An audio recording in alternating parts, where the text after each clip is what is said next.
Boys and girls, ladies and gentlemen, day traders, closet swing traders. Hope you guys are doing absolutely fantastic. Whew, we got a brand new week. We get closer to earnings season. We get CPI this week.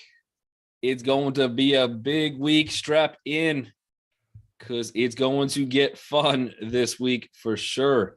Hope you guys are doing all fantastic. We got some key players in the house tonight. The team is coming in, all surviving the weekend. We got Albert, good morning. Andrew's in the house, good morning. Bill, Brian, Cindy.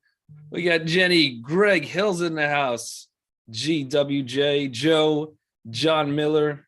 We got Carrie in the house, good morning. Lizer's with us, good morning. We got Marcus, Quantran, almost said that wrong. T-Flow, good morning. We got Woodshed, my boy Woodshed. What's your call today? Your call today, Woodshed?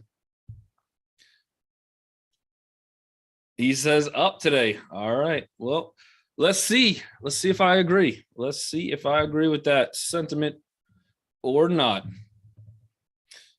So what you're thinking, let me go out to an hourly. 5 minute would be holding a little bit of a double bottom. On the hourly chart, we did put in at the very end of the day after just, we could probably try to count how many green candles there were on an hourly chart on Friday. I'll give you a hint. It's less than 2. There was just nothing but selling. Pure dumpage all day on Friday. No mercy for the bulls.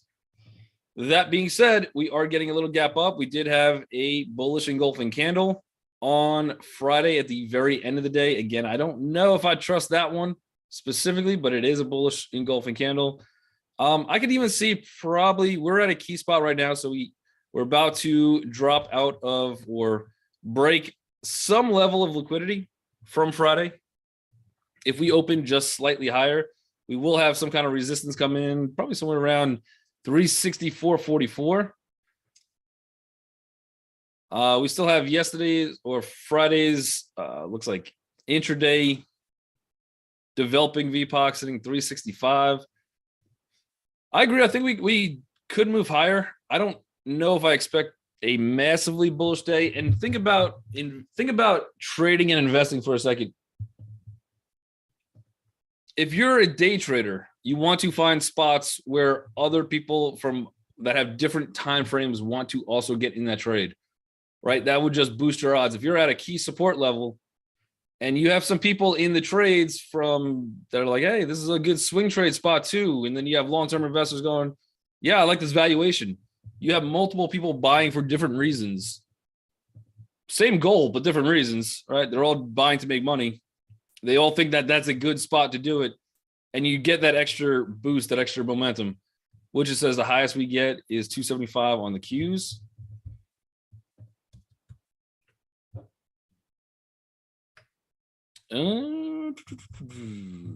Rock's in the house. Good morning, Rock. We got Tony joining us. So you think we get to 275? Yeah, I don't know if we hit 275 today. I do agree that would be the highest. I don't know if we get there. We still have that 10, the hourly 10 EMA coming in. By the time this market opens, that's probably going to be, I know where you're drawing your fibs from, which end? You're probably going from the top here to here, and that's probably about the 275 area. This is probably the highest I think we get to is roughly about 271.52. You don't think we fill the gap? Let's flip this over to a daily chart real quick. I don't know. I honestly, I don't know. 275 would be somewhere in this zone. That would be pretty much getting to the high of yesterday. That would look pretty intense on the daily chart if that's how we close. However, that being said, we are still under the 10 EMA on a daily. This looks like a little bit of an island reversal. Typically on an island reversal, you want to see a little bit different of a setup. So typically, and when I say island reversal, for anybody that doesn't know, that's when you have this gap up, right? And then short time later, another gap down. and then that becomes the island, right? So we have an island reversal on the Qs on the daily. That's usually pretty weak. The only problem that it's not as strong as maybe ones that we've seen before is usually on the reversal. You're going up, you gap up, you have that island, and you gap down, right? And then you make that move, and this becomes the island. Here, we're actually going like this. We made one little ditch effort to go bullish. Then we create that. It's not going to be as strong as a bullet island reversal that happens in a bullish direction. But do we fill this gap? I mean, I'm assuming at some point we will. Maybe on Wednesday or Thursday, whenever CPI number comes out. But we're going to need, I think, some kind of catalyst. I think the most we get to is about 50% of yesterday's retracement or Friday's retracement.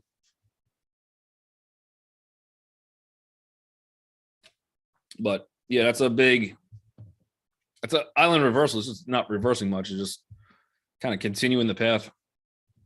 This is more of a bull trap than anything.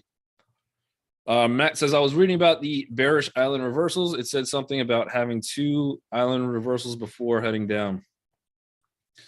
I'm not sure exactly what that means. Exactly. So, like I said, usually it's here. What I'm thinking is there's got to be 2 gaps. Maybe that's what that meant. So, like, you get this gap up here, right? You have, and this could be an extended, usually it's a few days, but you could have a little bit of an extended time up here, and then you gap down again, right? Leaving pretty much anybody in that gap trapped. And this would be a very strong gap patterns, but you do have one gap here, one gap here. I'm not sure about having 2 island reversals. Yep. And if you guys go back, yeah, I see what you're saying, Matt. If you guys go back a little bit, we've already had, I believe, 2 island reversals too.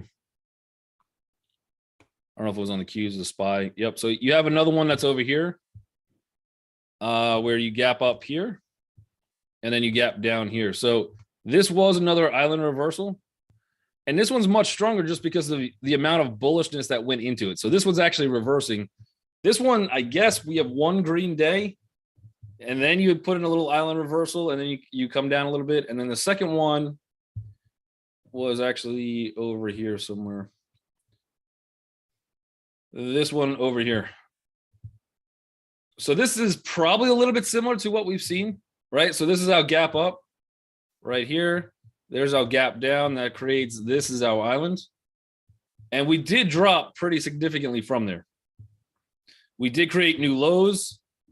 But again, this one, yeah, we went okay bullish for a little bit. We attempted to go bullish, and then we got smacked down. This gap and go, or this island reversal up here, the amount of buying that went into it prior to it creates a lot more pressure of selling on the way down. Right. So I would compare probably the gap and go or the island reversal that we've seen, something similar to this one. Right, where we make some small effort. This one's even a little bit larger of an effort than we've just previously made. Then you have that gap down. And right now, the only difference is on this day, we gap down further. Here, we're just sitting inside. So I think there's definitely still some selling pressure that remains in the market. I'm not going to get full on bullish, but as long as we're staying inside, and this is how I play the Qs today. So I would be looking again, just having bearish sentiment. I don't see any other way you could really go about the market without the bearish sentiment. But if we go bullish, I'm looking for about a 50% retrace of Friday, something like this, and then we cave. If at open, because we are very close to that VPOC from Friday, if we immediately break down, I think go short everything. Go short everything, because if we start breaking that VPOC, there's no reason. So 2 things could happen. I would say both of them result in a bearish day, but I think we could get maybe some kind of a retest, and then this, or the gates open and we just drop. We hop in the elevator shaft, but there's no elevator. The pop and roll. Interesting chart from Jan on the Qs. All right, let's check out that one. Local missions in the house. What is happening? Ernesto, I got your email. I haven't had a chance to actually look at it. but and today is crazy. I'm going to give it a shot today. Otherwise, tomorrow I'll get back to you. But I did see that come in. I don't know if I forget when it was, last night or something. So this is Strong Shooting Star. This candle does have bull volume since it closed 3 cents higher. My expectations is we have another inside week if that happens. When was this created? October 9th. Yeah, I think for the most part, if we do have I don't know if we have a full inside week. I don't know if we have a full. I could see the first couple days because again, CPI comes out, I believe, on Thursday. I believe CPI comes out, and I think whichever way that would be is our catalyst to really push us in a certain direction. And again, until that moment, I don't see any reason to really go bullish. So I would have to still stick to me with a little bit more bearish sentiment. But yeah, can we see Monday, Tuesday, Wednesday, all just inside days? Maybe with a slight more bearish pressure, just as people are kind of worried about CPI. I like it, Hector. I'm seeing the same. The earnings for the banks on Friday. Yeah, the earnings for the bank would be okay. I don't know if they're going to be. I think CPI will be the much bigger news this week for the market. I think that's what everybody's kind of waiting for is, do we have any correction yet? And again, we saw that the employment numbers or unemployment numbers were actually decent. And that's why we got that big sell-off, right? So remember, Friday morning pre-market, unemployment numbers came out and we saw a big sell-off on good numbers. Good numbers for unemployment is bad because, again, that means the Fed is got some more wiggle room to move to increase those rates.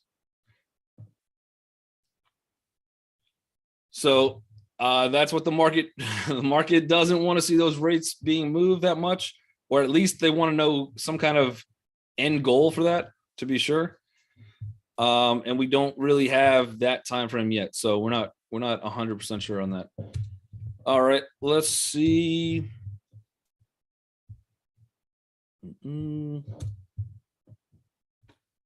Rivian down 5% pre-market. Man, I can't talk bad about Rivian because you guys will hate on me. I don't know. There's a weird like Rivian fan club developing. I'm not quite sure what's happening with that. Maybe you guys went to a fair of some type and they gave you some free merch and now you guys are hooked. I'm not quite sure. A little bit of a gap up on Amazon. So in this one, yeah, I wouldn't mind seeing a red candle, right? It's inside day. So for 10 EMA, we're not going to get to play it, but I wouldn't mind seeing a red candle. I would love to get to bounce somewhere at the 114.56, 57 zone. I don't think it necessarily has to do that, but if we can get a red candle, we could take a bullish break. Even if you take that, you're looking for 116. It's not going to give you too much upside, right? We do have some VPOCs over here. This area is going to be quite strong as well. That's going to take us to roughly 115.64, so even less than I'm thinking. But yeah, we have a little bit of, they're trying. The bulls are trying. I don't know if anybody saw futures last night, but we were down about just over 0.5%, 0.68, something like that. At least from when I saw it. And today we are trying and attempting to go bullish. But I just think for every bull, there's 2 bears. And until that starts to shift, I don't really see anything. Yeah, so Rivian, we'll pull up Rivian real quick. I don't want to upset the fan club, so let's go. Let's talk about Rivian. Okay, best car company in the world. I get it. They have 2 cars out there. Not anymore because they recalled them all. But yeah, so the news on Rivian, they have a voluntary, I don't even know how that works. It's a voluntary recall. So if you voluntarily want to be safe, you could bring your car back and they'll make some changes. If you don't worry about it. Don't worry about it. You'll be good. But yeah, they're pretty much called 17,000 cars, which is surprising because I thought they only had 1,000. So I was surprised in general. I'd be more bullish on that news. I'm like, woo, you guys are producing now. You guys are really ramping it up. But keep this range in mind. That's going to be somewhere in the 32, 33 zone and 31.85. If it breaks 31.85, I think we have much more room to go. That's going to take us to about $30.89. The higher you get short, but yeah, I don't see any other way to play this except for short. For me personally, this would be a retest gap, and maybe we get saved by a little bit of volume down here. That's potential. Otherwise, all of that volume that comes in, that's all going to be a strong resistance for this one. So just be careful. Again, I'd have to recalling every single card they've ever put out, which is again a handful, not that much.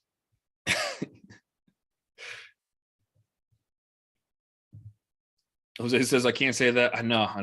YouTube's about to ban me. It's like, don't talk bad about Rivian. They're real. They make a real car. You're like, a real car? Messing with me on the wordage? That verbiage? I'm pretty sure you said a car.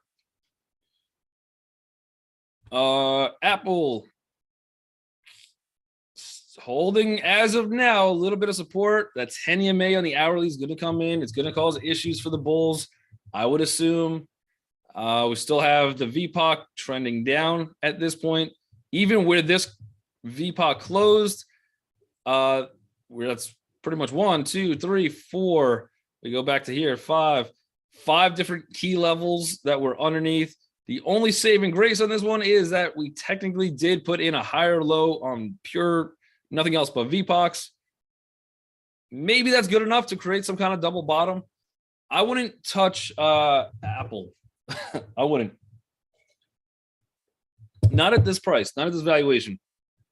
And I say that because I was asked, like, hey, what about like Apple and Tesla for long term? Do we think we're at a good spot? And I'm like, no, I wouldn't.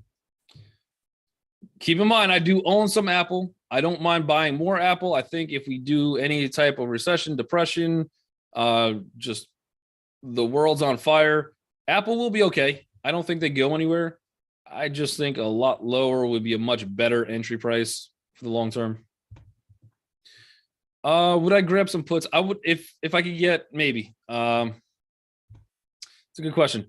Yeah, so I think if I could get back into 142.75 or even get some kind of retest up to 145.78 at some point, I think that would be appropriate.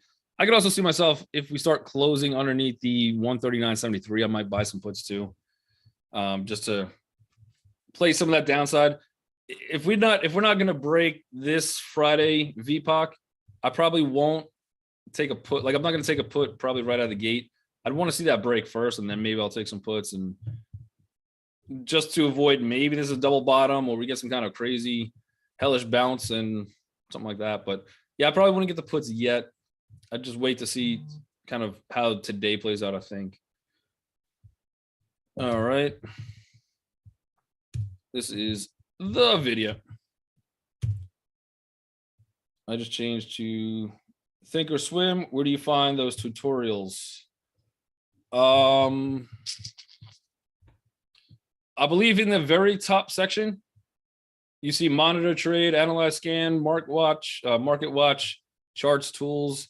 Click on the education, I believe. Or my boy Ernesto's here too. NVIDIA looks extremely weak. Still holding. So again, this is not going to be one we could play right out of the gate. Technically, we're so close to it. We do have 1, 2, 3, 4, 5, 6 days in a row. 6 hours in a row on the hourly chart. Just nothing but selling.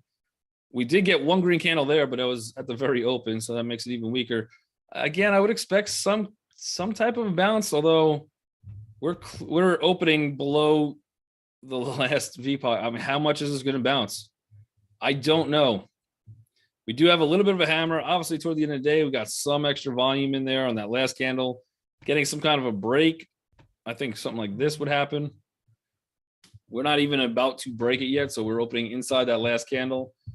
Yeah, having a little patience at the open might not be a bad strategy. Jose says, what do I think about Disney? We'll check that out 1 second.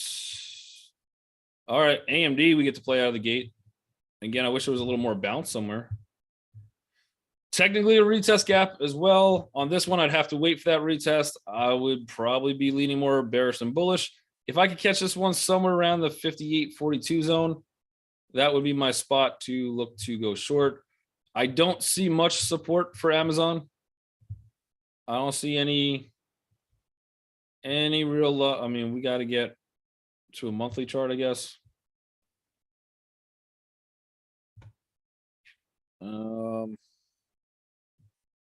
We have a little bit of previous volume in the zone. Maybe next stop would be 52.67.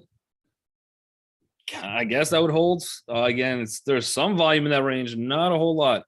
There's not a whole lot holding this thing up. I would even say, is it possible to go to 33? Maybe at some point. Because again, there's some volume we could lean on, but not a whole heck of a lot. I think they had 2 downgrades. One firm puts them at 65. The other one downgrades them to 100. So again, they're still downgrading them to higher prices than they currently are. But yeah, I could see a $33 future if this doesn't hold, which again, we have some type of support, a little bit, not a whole heck of a lot. Wow, this is all the way down to $13.42.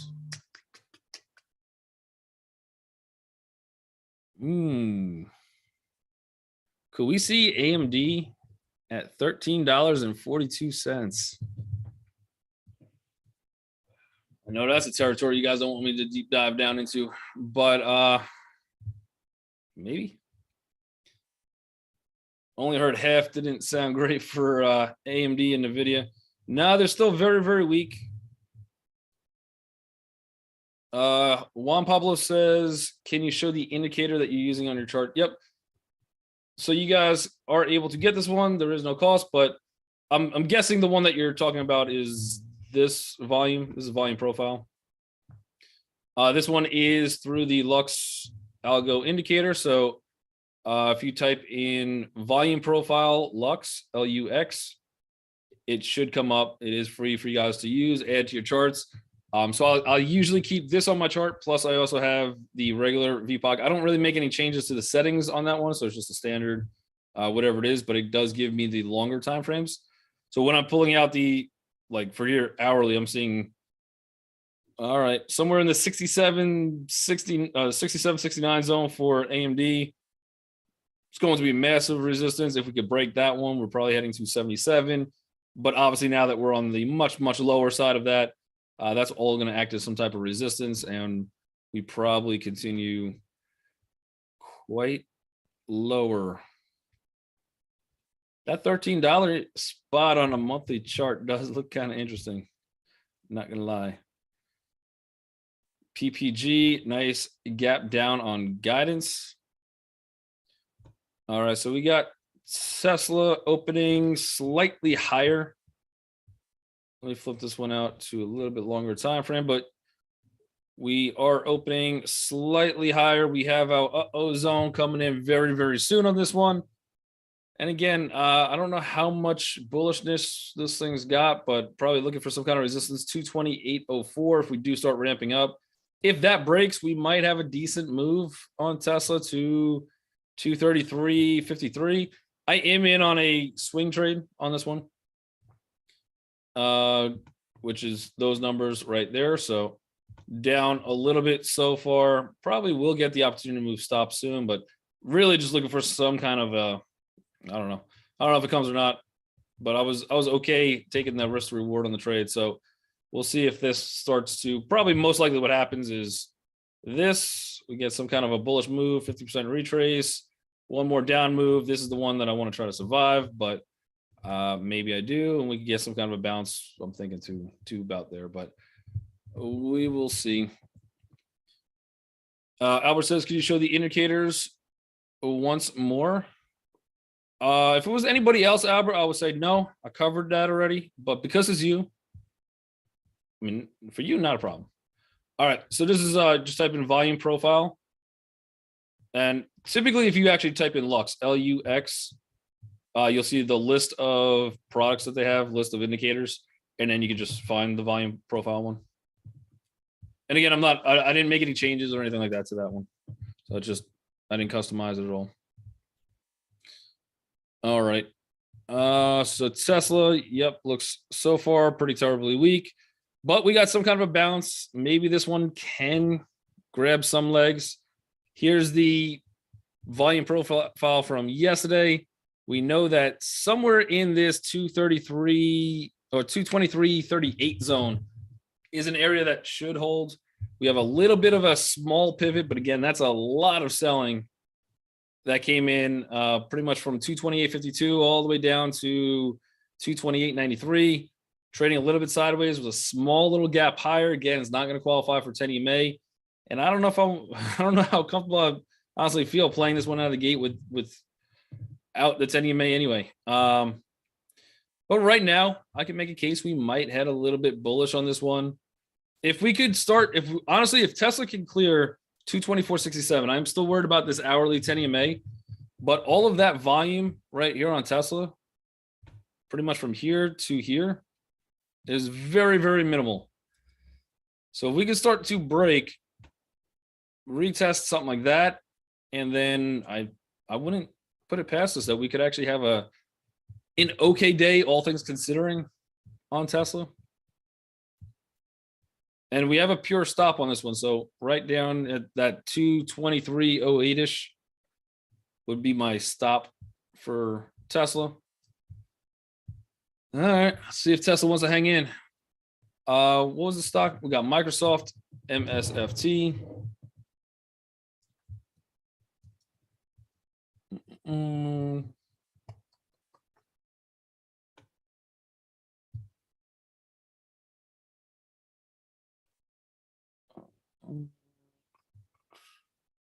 Yeah, this looks gross. It's hanging in there by a thread. Yeah, this looks horrible. Again, technically a little bit of a retest gap. There was some buying at the very end of the day. Maybe some reason to trap a little bit more people. We're legitimately hanging in by a thread on this one. Next immediate target, though, would probably be about 230.18. And then if we start breaking 227.97, and this is going to be a longer term basis, probably 211, but yeah, it doesn't look good. It does not look good. PPG, what do we got? 2 minutes left. PPG.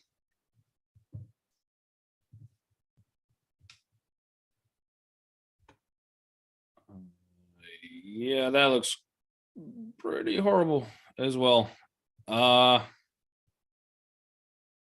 Okay, it looks like there was almost, some people probably got excited about an almost inverted head and shoulders. So you have left shoulder, head, right shoulder. We are down gapping below the head. This looks like a absolutely terrific short. I don't see anything holding this up. Let me flip to a weekly real quick. Yeah, so next target on this one, for me, probably somewhere in the 102.78. This has a lot of room to the downside. I can make a good case that this one continues to drop. Maybe we're at a decently key spot. Maybe we get 5 minutes of doing nothing and then we make a drop, something like that. But yeah, that's probably my favorite gap of the day so far. And it's got some room to the downside. But everybody in YouTube land, it is unfortunately out of time. Make sure, if you have not, to click that like button, that little thumbs up. Make sure you subscribe. Also, for any of the free education, free content, we have full classes online, reallifetrading.com. You guys are more than welcome to check that out. Plus, if like as soon as I hang up, you're like, oh, I miss Dan. I don't know why you would say that, but maybe you do. And if you're that person, don't worry, you can hang out and trade with us all day long. Right there on the website, there's a link for All Access Pass, and that allows you to really hang out with us all day until 6 p.m. So 2 hours after the market. But unfortunately, it's that time. I got